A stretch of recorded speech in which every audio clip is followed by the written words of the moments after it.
ಮಿತ್ರರೇ ನಮಸ್ಕಾರ. ಮಿತ್ರರೇ, ಕಳೆದ ಕೆಲ ದಿನಗಳಿಂದ ಈ ಬಾಂಗ್ಲಾದೇಶದ ಸುದ್ದಿಯನ್ನು ಹೇಳೋದೇ ಬಿಟ್ಟುಬಿಟ್ಟಿದ್ದೆ. ಯಾಕೆಂದ್ರೆ ಏನು ಅಂತ ಹೇಳೋದು, ಪ್ರತಿನಿತ್ಯವೂ ಕೂಡ ಅಲ್ಲಿಂದ ನೆಗೆಟಿವ್ ಸುದ್ದಿಗಳೇ ಬರ್ತಾ ಇದ್ವು. ಈ ನಡುವೆ ಬಾಂಗ್ಲಾದೇಶ ಮತ್ತು ಅರಕ್ಕನ್ ಆರ್ಮಿಯ ನಡುವಿನ ತಿಕ್ಕಾಟ ಮತ್ತೊಂದು ಹಂತಕ್ಕೆ ಹೋಗ್ಬಿಟ್ಟಿದೆ. ಅರಕ್ಕನ್ ಆರ್ಮಿ ಈಗ ಬಾಂಗ್ಲಾದೇಶಕ್ಕೆ ಚೆಕ್ ಮೀಟ್ ಅನ್ನು ಕೊಟ್ಟಿದೆ. ಯಾವ ಮಟ್ಟಿಗೆ ಅಂತಂದ್ರೆ, ಬಾಂಗ್ಲಾದೇಶ ಹಸಿವಿನಿಂದ ಸಾಯಬೇಕು ಅಂತಹ ಚೆಕ್ ಮೀಟ್ ಅನ್ನು ಅರಕ್ಕನ್ ಆರ್ಮಿ ಕೊಟ್ಟಿದೆ. ಈಗ ಈ ಅರಕ್ಕನ್ ಆರ್ಮಿಯನ್ನ ಸದೆಬಡಿಯೋದಕ್ಕೆ ಬಾಂಗ್ಲಾದೇಶ ಒಂದು ಡೆಡ್ಲಿ ಪ್ಲಾನ್ ಅನ್ನು ಮಾಡಿದೆ. ಇದು ಬಹಳ ಆಘಾತಕಾರಿಯಾದಂತಹ ಪ್ಲಾನ್. ಪಾಕಿಸ್ತಾನದೊಂದಿಗೆ ಕೈ ಜೋಡಿಸಿ ಇನ್ನೊಂದು ಕಡೆ ರೋಹಿಂಗ್ಯಾ ಮುಸ್ಲಿಮರನ್ನ ಬಳಸಿಕೊಂಡು ಹೊಸ ಉಗ್ರಗಾಮಿ ಸಂಘಟನೆಯನ್ನ ಬಲಪಡಿಸಿ ಅರಕ್ಕನ್ ಆರ್ಮಿಯನ್ನ ಸದೆಬಡಿಬೇಕು. ಇದು ಬಾಂಗ್ಲಾದೇಶದ ಮೊಹಮ್ಮದ್ ಯೂನಿಸ್ ಸರ್ಕಾರದ ಪ್ಲಾನ್. ಇದನ್ನ ಬಾಂಗ್ಲಾದೇಶದ ಒಬ್ಬ ಖ್ಯಾತ ಪತ್ರಕರ್ತನೆ ಟ್ವೀಟ್ ಮಾಡುವ ಮೂಲಕ ಜಗತ್ತಿಗೆ ತಿಳಿಸಿದ್ದಾನೆ. ಇಂತಹದೊಂದು ಬೆಳವಣಿಗೆ ನಡೀತಾ ಇದೆ, ಬಹಳ ಡೇಂಜರಸ್ ಬೆಳವಣಿಗೆ ಅಂತ ಆತ ಟ್ವೀಟ್ ಮಾಡಿದ್ದಾನೆ. ಇದೆಲ್ಲದರ ನಡುವೆ ನಿಮಗೆಲ್ಲ ಗೊತ್ತೇ ಇದೆ, ಭಾರತ ಬಾಂಗ್ಲಾದೇಶಕ್ಕೆ 27,000 ಟನ್ ಅಕ್ಕಿಯನ್ನ ಕೊಟ್ಟಿದೆ. ಬಾಂಗ್ಲಾದೇಶ ಭಿಕ್ಷೆ ಬೇಡ್ಬಿಡ್ತು, ಭಾರತ ಕರುಣಾಮಯಿಯಾಗಿ 27,000 ಟನ್ ಅಕ್ಕಿಯನ್ನು ಪೂರೈಕೆ ಮಾಡಿದೆ. ಈ ಎಲ್ಲಾ ಡೆವಲಪ್ಮೆಂಟ್ಗಳ ಬಗ್ಗೆ ಈ ವಿಡಿಯೋದಲ್ಲಿ ನಿಮಗೆ ಡೀಟೇಲ್ ಆಗಿ ಮಾಹಿತಿ ಕೊಡ್ತೀನಿ.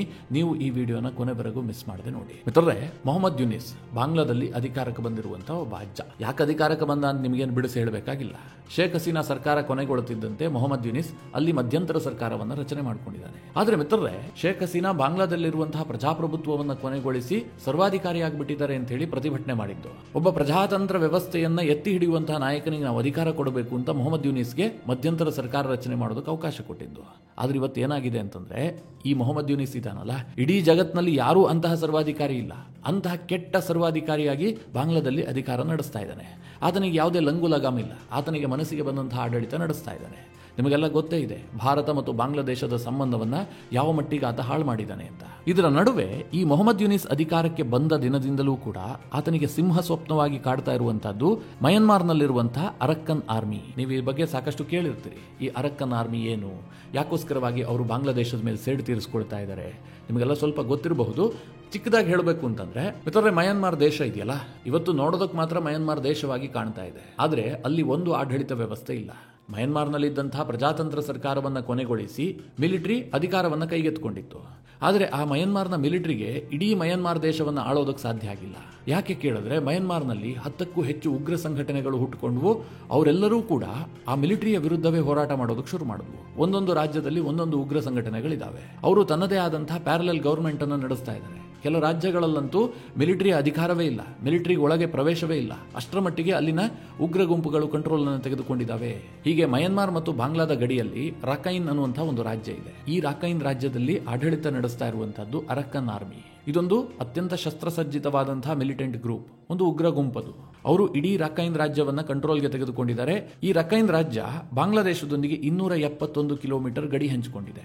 ಯಾವಾಗ ಮಿತ್ರರೇ ಬಾಂಗ್ಲಾದೇಶದಲ್ಲಿ ಅಧಿಕಾರ ಬದಲಾಯಿತು, ಅಲ್ಲಿನ ಮಿಲಿಟರಿಯಲ್ಲಿ ಸಾಕಷ್ಟು ಗೊಂದಲ ಇದೆ ಅಂತ ಗೊತ್ತಾಯಿತು, ಈ ಅರಕ್ಕನ್ ಆರ್ಮಿ ಬಾಂಗ್ಲಾದೇಶ ಮತ್ತು ಮಯನ್ಮಾರ್ ಗಡಿಯಲ್ಲಿರುವಂತಹ ಅನೇಕ ಭೂಪ್ರದೇಶವನ್ನ ಈ ಅರಕ್ಕನ್ ಆರ್ಮಿ ವಶಕ್ಕೆ ಪಡೆದಿದೆ. ಅದರಲ್ಲಿ ಮುಖ್ಯವಾಗಿ ಮ್ಯಾಂಗ್ಡೋ ಅನ್ನುವಂತಹ ನಗರವನ್ನೇ ಅರಕ್ಕನ್ ಆರ್ಮಿ ತನ್ನ ವಶಕ್ಕೆ ಪಡೆದಿಟ್ಟುಕೊಂಡಿದೆ.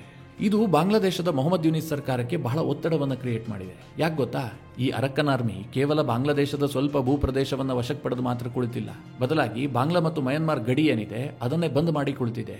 ಇದು ಬಾಂಗ್ಲಾದೇಶದ ಮೇಲೆ ಒತ್ತಡ ಕ್ರಿಯೇಟ್ ಮಾಡಿದೆ. ಯಾಕೆ ಕೇಳಿದ್ರೆ, ಇವತ್ತು ಮಿತ್ರರೇ, ಬಾಂಗ್ಲಾದೇಶ ದೊಡ್ಡ ಪ್ರಮಾಣದಲ್ಲಿ ಅಕ್ಕಿಯನ್ನು ಬಳಸುವಂತಹ ದೇಶ.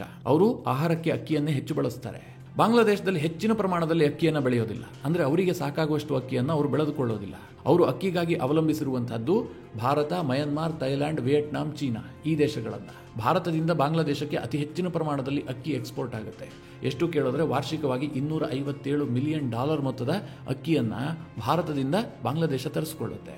ಹಾಗೆ ಮಯನ್ಮಾರ್ನಿಂದ $57 ಮಿಲಿಯನ್ ಮೊತ್ತದ ಅಕ್ಕಿಯನ್ನ ಬಾಂಗ್ಲಾದೇಶ ತರಿಸಿಕೊಳ್ಳುತ್ತೆ. ಥೈಲ್ಯಾಂಡ್ನಿಂದ $37 ಮಿಲಿಯನ್, ವಿಯೆಟ್ನಾಂನಿಂದ $15 ಮಿಲಿಯನ್, ಹಾಗೆ ಚೀನಾದಿಂದ ಕೇವಲ $3.62 ಮಿಲಿಯನ್ ಮೊತ್ತದ ಅಕ್ಕಿಯನ್ನ ಬಾಂಗ್ಲಾದೇಶ ತರಿಸಿಕೊಳ್ಳುತ್ತೆ. ಅಲ್ಲಿಗೆ ಮಿತ್ರರೇ, ನಿಮ್ಗೆ ಏನು ಅರ್ಥ ಆಗುತ್ತೆ, ಬಾಂಗ್ಲಾದೇಶಕ್ಕೆ ಅಕ್ಕಿಯನ್ನು ಪೂರೈಕೆ ಮಾಡುವಂತಹ ದೇಶಗಳ ಪಟ್ಟಿಯಲ್ಲಿ ಭಾರತಕ್ಕೆ ನಂಬರ್ 1 ಪ್ಲೇಸ್ ಇದೆ. 2ನೇ ಸ್ಥಾನದಲ್ಲಿರುವಂತಹದ್ದು ಮಯನ್ಮಾರ್.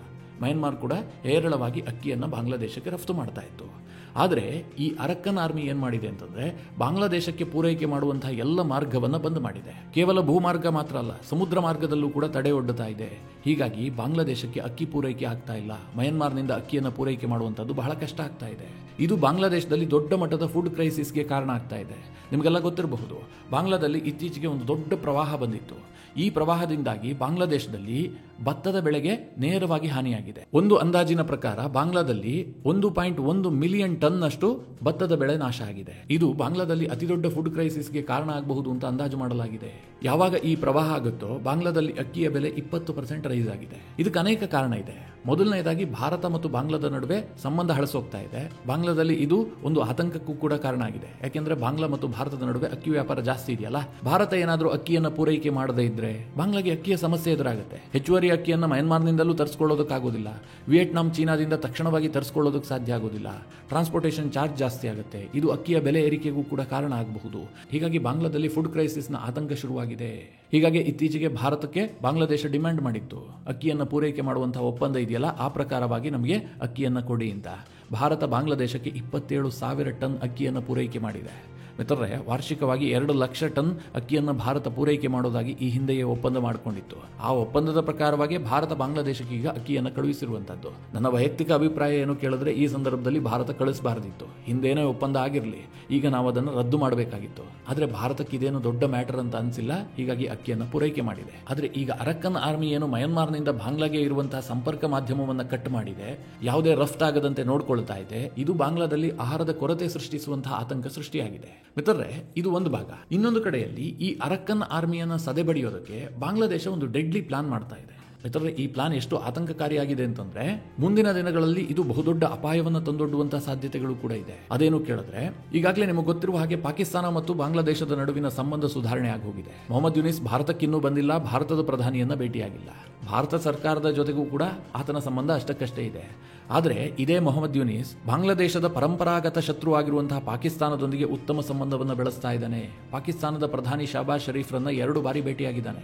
ಒಮ್ಮೆ ಅಮೆರಿಕದಲ್ಲಿ ಭೇಟಿಯಾಗಿದ್ದ, ಅನಂತರ ಈಜಿಪ್ಟ್ಗೆ ಹೋಗಿ ಒಂದು ಶೃಂಗಸಭೆಯಲ್ಲಿ ಭಾಗಿಯಾದಂತಹ ಸಂದರ್ಭದಲ್ಲಿ ಭೇಟಿಯಾಗಿದ್ದಾನೆ. ಪಾಕಿಸ್ತಾನದ ಶಹಬಾಜ್ ಶರೀಫ್ ಈಗಾಗಲೇ ಮೊಹಮ್ಮದ್ ಯುನಿಸ್ಗೆ ಆಹ್ವಾನವನ್ನು ಕೊಟ್ಟಿದ್ದಾರೆ, ನೀವು ನಮ್ಮ ದೇಶಕ್ಕೆ ಬನ್ನಿ, 2 ದೇಶದ ಸಂಬಂಧವನ್ನು ಸುಧಾರಣೆ ಮಾಡಿಕೊಳ್ಳೋಣ ಅಂತ. ಜೊತೆಗೆ ಈಗಾಗಲೇ ಬಾಂಗ್ಲಾದೇಶ ಒಂದು ನಿರ್ಧಾರ ಮಾಡಿದೆ, ಪಾಕಿಸ್ತಾನದಿಂದ ವ್ಯಾಪಾರವನ್ನು ಪುನರಾರಂಭ ಮಾಡೋದಕ್ಕೆ. ಈ ಪ್ರಕಾರವಾಗಿ ಪಾಕಿಸ್ತಾನದ 2 ಹಡಗುಗಳು ಬಾಂಗ್ಲಾದೇಶಕ್ಕೆ ಹೋಗಿದೆ. ಅದಕ್ಕೆ ಬಾಂಗ್ಲಾದೇಶ ಅದ್ದೂರಿಯಾಗಿ ವೆಲ್ಕಮ್ ಮಾಡಿದೆ. ಇಂತಹ ಬೆಳವಣಿಗೆಗಳು ಬಾಂಗ್ಲಾದೇಶದಲ್ಲಿ ನಡೀತಾ ಇದೆ. ಇದರ ನಡುವೆ ಬಾಂಗ್ಲಾದೇಶದ ಖ್ಯಾತ ಜರ್ನಲಿಸ್ಟ್ ಆದಂತಹ ಸಲಾವುದ್ದೀನ್ ಚೌಧರಿ ಒಂದು ಟ್ವೀಟ್ ಮಾಡಿದ್ದಾರೆ. ಆ ಟ್ವೀಟ್ ಯಾವುದಕ್ಕೆ ಸಂಬಂಧಪಟ್ಟಂತೆ ಅಂತಂದ್ರೆ, ಈಗ ಅರಕ್ಕನ್ ಆರ್ಮಿಯನ್ನು ಸದೆಬಡಿಯೋದಕ್ಕೋಸ್ಕರವಾಗಿ ಬಾಂಗ್ಲಾದ ಸರ್ಕಾರ ISIನ ಸಹಾಯವನ್ನು ಪಡಿತಾ ಇದೆ. ಯಾತಕ್ಕೋಸ್ಕರವಾಗಿ ಪಾಕ್ನ ISIನ ಸಹಾಯ ಅಂತಂದ್ರೆ, ಅರಕ್ಕನ್ ಆರ್ಮಿ ಗೆರಿಲ್ಲಾ ಯುದ್ಧ ಮಾದರಿಯನ್ನು ಅನುಸರಿಸುತ್ತೆ. ಇದನ್ನು ತಡೆಯುವಂತಹದ್ದು ಬಾಂಗ್ಲಾದ ಸೈನಿಕರಿಗೆ ಬಹಳ ಕಷ್ಟದಾಯಕ. ಹೀಗಾಗಿ ಪಾಕಿಸ್ತಾನದ ISI ಒಂದಷ್ಟು ಶಸ್ತ್ರಾಸ್ತ್ರವನ್ನು ಪೂರೈಕೆ ಮಾಡುವಂತಹದ್ದು. ಆ ಶಸ್ತ್ರಾಸ್ತ್ರವನ್ನ ಬಾಂಗ್ಲಾದೇಶದಲ್ಲಿ ಆಶ್ರಯ ಪಡೆದುಕೊಂಡಿರುವಂತಹ ರೋಹಿಂಗ್ಯಾ ಮುಸ್ಲಿಮರೇನಿದ್ದಾರೆ, ಅದರಲ್ಲಿ ಕೆಲ ಮಿಲಿಟೆಂಟ್ ಗ್ರೂಪ್ಗಳಿದ್ದಾವೆ, ಅಂದ್ರೆ ಉಗ್ರ ಸಂಘಟನೆಗಳಿದ್ದಾವೆ. ಆ ರೋಹಿಂಗ್ಯಾ ಉಗ್ರ ಸಂಘಟನೆಗಳಿಗೆ ಪಾಕ್ನ ISI ಪೂರೈಕೆ ಮಾಡುವಂತಹ ಶಸ್ತ್ರಾಸ್ತ್ರಗಳನ್ನು ಕೊಡುವಂತಹದ್ದು. ಆ ರೋಹಿಂಗ್ಯಾ ಮಿಲಿಟೆಂಟ್ ಗ್ರೂಪ್ಗಳನ್ನ ಅರಕ್ಕನ್ ಆರ್ಮಿಯ ವಿರುದ್ಧ ಬಿಡುವಂತಹದ್ದು, ಅಂದ್ರೆ ಫ್ರಾಕ್ಸಿ ವಾರ್ ಮಾಡೋದಕ್ಕೆ ಬಾಂಗ್ಲಾದೇಶ ಸರ್ಕಾರ ನಿರ್ಧಾರ ಮಾಡಿದೆ. ಹೀಗಂತ ಸಲಾವುದ್ದೀನ್ ಚೌಧರಿ ಒಂದು ಟ್ವೀಟ್ ಮಾಡಿದ್ದಾನೆ. ಮಿತ್ರರೇ, ಈ ಸಲಾವುದ್ದೀನ್ ಚೌಧರಿ ಬಗ್ಗೆ ನಿಮಗೆಲ್ಲ ಗೊತ್ತೇ ಇದೆ. ಈತ ಬಾಂಗ್ಲಾದೇಶದಲ್ಲಿ ಯಾವಾಗ ಕ್ರೈಸಿಸ್ ಆರಂಭವಾಯಿತೋ ಆಗ್ನಿಂದಲೂ ಕೂಡ ಅನೇಕ ಸುದ್ದಿಯನ್ನು ಪ್ರಕಟ ಮಾಡ್ತಾ ಇದ್ದಾನೆ. ಬಾಂಗ್ಲಾದೇಶದಲ್ಲಿ ಯಾರೂ ಸುದ್ದಿ ಪ್ರಕಟ ಮಾಡೋದಕ್ಕೆ ಸಾಧ್ಯ ಇಲ್ಲ, ಅಂತಹ ಒಂದು ದಿಟ್ಟ ಜರ್ನಲಿಸಮ್ ಅನ್ನು ಆತ ಮಾಡ್ತಾ ಇದ್ದಾನೆ. ಭಾರತದ ರಾಹುಲ್ ಗಾಂಧಿಯ ವಿದೇಶಿ ಸಂಸಾರದ ಬಗ್ಗೆಯೂ ಕೂಡ ಆತ ವರದಿ ಪ್ರಕಟಿಸಿದ್ದ. ಭಾರತದಲ್ಲಿ ದೊಡ್ಡ ಮಟ್ಟದಲ್ಲಿ ಸದ್ದು ಮಾಡಿತ್ತು. ಅಂತಹ ಸಲಾವುದ್ದೀನ್ ಚೌಧರಿ ಈಗ ಆರೋಪ ಮಾಡ್ತಾ ಇದ್ದಾನೆ, ಅರಕ್ಕನ್ ಆರ್ಮಿಯನ್ನು ನಿಗ್ರಹಿಸೋದಕ್ಕೋಸ್ಕರವಾಗಿ ಬಾಂಗ್ಲಾದೇಶದಲ್ಲಿರುವಂತಹ ರೋಹಿಂಗ್ಯಾ ಮಿಲಿಟೆಂಟ್ ಗ್ರೂಪ್ಗಳಿಗೆ ಪಾಕಿಸ್ತಾನದಿಂದ ಶಸ್ತ್ರಾಸ್ತ್ರ ತರಿಸಿ ಪೂರೈಕೆ ಮಾಡುವಂತಹ ನಿರ್ಧಾರಕ್ಕೆ ಮೊಹಮ್ಮದ್ ಯುನಿಸ್ ಸರ್ಕಾರ ಬಂದಿದೆ. ಇದು ಬಹಳ ಆಘಾತಕಾರಿ ಅಂತ ಆತ ವರದಿಯನ್ನ ಪ್ರಕಟಿಸಿದ್ದಾನೆ. ಮಿತ್ರರೇ, ಇದನ್ನ ಬಾಂಗ್ಲಾದೇಶದ ಸರ್ಕಾರ ಒಪ್ಪಿಕೊಂಡಿಲ್ಲ, ಇದನ್ನು ತಳ್ಳಿ ಹಾಕಿದೆ. ಆದರೆ ಇದಕ್ಕೆ ಪೂರಕವಾಗಿ ಒಂದಷ್ಟು ಬೆಳವಣಿಗೆಗಳು ಕೂಡ ನಡೆದಿದೆ. ಇದು ಈಗ ಅನುಮಾನವನ್ನ ಇನ್ನಷ್ಟು ಹೆಚ್ಚು ಮಾಡಿದೆ. ಅದೇನು ಕೇಳಿದ್ರೆ, ಈ ರೋಹಿಂಗ್ಯಾ ಮಿಲಿಟೆಂಟ್ ಗ್ರೂಪ್ನ ಒಬ್ಬ ನಾಯಕ ಅಬು ಅಮರ್ ಜುನಾನಿ ಅಂತ, ಈತ ಇತ್ತೀಚೆಗೆ ಒಂದು ಹೇಳಿಕೆ ಕೊಟ್ಟಿದ್ದ. ಅರಕ್ಕನ್ ಆರ್ಮಿ ಗೆರಿಲ್ಲಾ ಮಾದರಿಯ ಯುದ್ಧ ಮಾಡೋದರಿಂದಾಗಿ ಅವರನ್ನು ನಿಗ್ರಹಿಸೋದಕ್ಕೆ ಬಾಂಗ್ಲಾದ ಸೇನೆಗೆ ಸಾಧ್ಯ ಆಗೋದಿಲ್ಲ. ಈ ಕಾರಣದಿಂದ ರೋಹಿಂಗ್ಯಾ ಮಿಲಿಟೆಂಟ್ ಗ್ರೂಪ್ಗಳಿಗೆ ಬಾಂಗ್ಲಾದೇಶ ಶಸ್ತ್ರಾಸ್ತ್ರವನ್ನು ಪೂರೈಕೆ ಮಾಡೋದು ಅನಿವಾರ್ಯ ಆಗತ್ತೆ, ಹೀಗಂತ ಒಂದು ಸ್ಟೇಟ್ಮೆಂಟ್ ಕೊಟ್ಟಿದ್ದ. ಮಿತ್ರರೇ, ನಿಮಗೆಲ್ಲ ಗೊತ್ತಿರಬಹುದು, ಈ ಅರಕ್ಕನ್ ಆರ್ಮಿಗೂ ರೋಹಿಂಗ್ಯಾ ಮುಸ್ಲಿಮರಿಗೂ ದೊಡ್ಡ ಪ್ರಮಾಣದಲ್ಲಿ ಶತ್ರುತ್ವ ಇದೆ. ಯಾಕಂದ್ರೆ ಈ ಮಯನ್ಮಾರ್ನ ರಕೈನ್ ಸ್ಟೇಟ್ ನಿಂದ ರೋಹಿಂಗ್ಯಾ ಮುಸ್ಲಿಮರನ್ನ ಈ ಅರಕ್ಕನ್ ಆರ್ಮಿಗಳು ಓಡಿಸಿದ್ದಾರೆ. ಅವ್ರು ಎಲ್ಲಿ ಬಂದು ಶರಣಾರ್ಥಿಗಳಾಗಿದ್ದಾರೆ ಅಂತಂದ್ರೆ ಬಾಂಗ್ಲಾದೇಶದಲ್ಲಿ. ಬಾಂಗ್ಲಾದೇಶ ಒಂದಷ್ಟು ಸಂಖ್ಯೆಯ ರೋಹಿಂಗ್ಯಾ ಮುಸ್ಲಿಮರಿಗೆ ಆಶ್ರಯ ಕೊಟ್ಟಿದೆ. ಅದರಲ್ಲಿ ಕೆಲವರು ಈಗ ರೆಬಲ್ ಆಗಿ ಉಗ್ರ ಗುಂಪುಗಳನ್ನು ಹುಟ್ಟಾಕೊಂಡಿದ್ದಾರೆ. ಬಾಂಗ್ಲಾದೇಶ ಏನ್ ಬಯಸ್ತಾ ಇದೆ, ಆ ಉಗ್ರ ಗುಂಪುಗಳಿಗೆ ಹೆಚ್ಚಿನ ಶಸ್ತ್ರಾಸ್ತ್ರವನ್ನ ಕೊಟ್ಟರೆ ಅವರು ಅರಕ್ಕನ್ ಆರ್ಮಿಯ ವಿರುದ್ಧ ಹೋರಾಟ ಮಾಡ್ತಾರೆ, ಆಗ ನಮ್ಮ ಕೆಲಸ ಆಗ್ಬಿಡುತ್ತೆ ಅಂತ ಬಾಂಗ್ಲಾದೇಶ ಬಯಸ್ತಾ ಇದೆ. ಮಿತ್ರರೇ, ಮೊದಲಿನಿಂದಲೂ ಭಾರತಕ್ಕಿದ್ದಂತಹ ಭಯ ಇದೆ. ಈಗ ಹೇಗೆ ರೋಹಿಂಗ್ಯಾ ಮುಸ್ಲಿಮರ ಉಗ್ರ ಸಂಘಟನೆಗಳು ಬಾಂಗ್ಲಾದೇಶದ ಒಳಗೆ ಇದೆ, ಅದೇ ರೀತಿಯಾಗಿ ನಮ್ಮ ದೇಶದಲ್ಲೂ ಕೂಡ ನಾರ್ತ್ ಈಸ್ಟ್ ನಲ್ಲಿ ಅನೇಕ ಉಗ್ರ ಗುಂಪುಗಳಿದ್ದಾವೆ. ಅವರು ಸಪರೇಟಿಸ್ಟ್ ಗುಂಪುಗಳು. ಅವರಿಗೆ ಶಸ್ತ್ರಾಸ್ತ್ರ ಕೊಡುವಂತಹ ಕೆಲಸವನ್ನ ಬಾಂಗ್ಲಾದೇಶ ಮಾಡುತ್ತಾ? ಪಾಕಿಸ್ತಾನದ ಶಸ್ತ್ರಾಸ್ತ್ರಗಳು ಬಾಂಗ್ಲಾದೇಶದ ಮೂಲಕವಾಗಿ ಭಾರತದಲ್ಲಿರುವಂತಹ ವಿಭಜಕ ಶಕ್ತಿಗಳ ಕೈ ಸೇರುತ್ತಾ? ಈ ಒಂದು ಭಯ ಭಾರತಕ್ಕೆ ಮೊದಲಿನಿಂದಲೂ ಕೂಡ ಇತ್ತು. ಈಗ ಇದು ಒಂದೊಂದೇ ಹಂತದಲ್ಲಿ ಕನ್ಫರ್ಮ್ ಆಗ್ತಾ ಇದೆ. ಅರಕ್ಕನ್ ಆರ್ಮಿಯನ್ನು ತಡೆಯೋದಕ್ಕೋಸ್ಕರವಾಗಿ ಬಾಂಗ್ಲಾದೇಶ ಇಂತಹ ಡೆಡ್ಲಿ ಪ್ಲಾನ್ಗಳನ್ನು ಮಾಡ್ತಾ ಇದೆ ಎನ್ನುವಂಥ ಸುದ್ದಿ ಬಾಂಗ್ಲಾದೇಶದಿಂದಲೇ ಬರ್ತಾ ಇದೆ. ಮಿತ್ರರೇ, ಒಂದಂತೂ ಸತ್ಯ, ಬಾಂಗ್ಲಾದಲ್ಲಿ ಯಾವುದೂ ಕೂಡ ಸರಿ ಇಲ್ಲ. ಮೊಹಮ್ಮದ್ ಯೂನಿಸ್ ಏನಾದರೂ ಇನ್ನೊಂದು ವರ್ಷ ಅಧಿಕಾರವನ್ನು ನಡೆಸಿದ್ದೇ ಆದರೆ ಬಾಂಗ್ಲಾದೇಶಕ್ಕೆ ಭಿಕ್ಷಾಪಾತ್ರ ಹಿಡ್ಕೊಂಡು ಓಡಾಡುವಂತಹ ಸ್ಥಿತಿ ಕಟ್ಟಿಟ್ಟ ಬುತ್ತಿ. ಇದನ್ನು ತಪ್ಪಿಸೋದಕ್ಕೆ ಯಾರಿಂದಲೂ ಸಾಧ್ಯ ಇಲ್ಲ. ಆದರೆ ಬಾಂಗ್ಲಾದೇಶಕ್ಕೆ ಸದ್ಯ ಸಿಂಹ ಸ್ವಪ್ನವಾಗಿ ಕಾಡ್ತಾ ಇರುವಂತಹದ್ದು ಅರಕ್ಕನ್ ಆರ್ಮಿ. ಮಿತ್ರರೇ, ಈ ಬೆಳವಣಿಗೆಗಳ ಕುರಿತಾಗಿ ನಿಮಗೇನು ಅನಿಸುತ್ತೆ? ನಿಮ್ಮ ಅನಿಸಿಕೆ ಅಭಿಪ್ರಾಯವನ್ನು ಕಮೆಂಟ್ ಮಾಡುವ ಮೂಲಕ ನಮಗೆ ತಿಳಿಸಿ. ಹಾಗೆ ನಿಮಗೆ ಈ ವಿಡಿಯೋ ಇಷ್ಟವಾದರೆ ಲೈಕ್ ಮಾಡಿ. ಜೊತೆಗೆ ನೀವಿನ್ನೂ ನಿಮ್ಮ ನೆಚ್ಚಿನ ಸಂಸ್ಕಾರ ಸೌರಭ ಯೂಟ್ಯೂಬ್ ಚಾನಲ್ನ ಸಬ್ಸ್ಕ್ರೈಬ್ ಮಾಡಿಲ್ಲ ಅಂತಾದರೆ ಈ ಕೂಡಲೇ ಸಬ್ಸ್ಕ್ರೈಬ್ ಮಾಡಿ. ಮುಂದಿನ ಎಲ್ಲ ಅಪ್ಡೇಟ್ಗಳ ನೋಟಿಫಿಕೇಷನ್ಗಾಗಿ ಬೆಲ್ ಐಕಾನ್ ಒತ್ತಿ.